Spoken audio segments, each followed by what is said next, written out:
তুমি ছাড়া তো আমার আর কেউ নাই। আল্লাহ গো, তুমি যদি মাফ না করো কে আমাকে মাফ করবে? তুমি যদি মাফ না করো কে আমাকে মাফ করবে?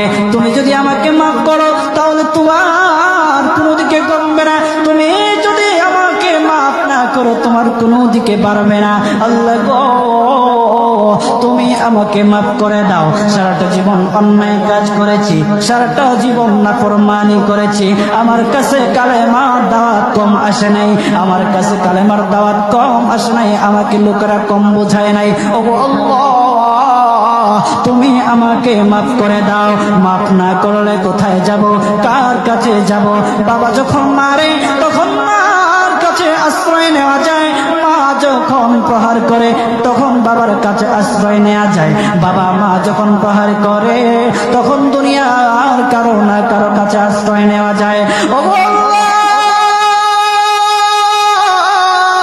ওগো মালিক, তুমি যদি আমাকে মারো, তুমি যদি আমাকে আযাব দাও, ওগো আল্লাহ, কার কাছে যাব, কার কাছে গিয়া মাফ চাইবো?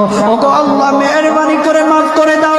এইরকম কান্না করতেছে, চোখের পানি তার এমন ভাবে পড়তেছে, দাড়ি ভিজতেছে, দাড়ি ভিজে জমিনের মধ্যে চোখের পানি পড়তেছে, কান্না করতেছে। বান্দাটা কান্না করতে করতে করতে করতে আমার আল্লাহর কাছে এমন গ্রহণযোগ্যতা অর্জন করেছে, মহান আল্লাহ রাব্বুল আলামিন তার ডাকে সাড়া দিয়া তার জিন্দেগীর সব গুনাহ মাফ করে দিয়েছে। হযরত মূসা আলাইহিস সালাতু ওয়াস সালামের যুগের ঘটনা। একজন বড় পাপিষ্ঠ ছিল, জীবনে এমন কোন গুনাহ নাই যে গুনাহ সে করে নাই। তার গুনার প্রতি অতিষ্ঠ হইয়া, মানুষ তার গুনার প্রতি অতিষ্ঠ হইয়া গ্রামের লোকেরা তাকে হাত পা বেঁধে জঙ্গলের মধ্যে ফেলে দিয়ে আসে। জঙ্গলের মধ্যে থাকতে থাকে, কিছুদিন থাকার পর মালাকুল মউত যখন তার সামনে এসে উপস্থিত, এর আগ মুহূর্তে সে বান্দা আল্লাহর কাছে ডেকে ডেকে বলতেছে,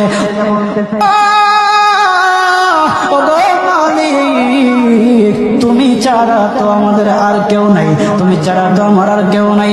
আল্লাহ গো, তুমি যদি মাফ না করো কে আমাকে মাফ করবে?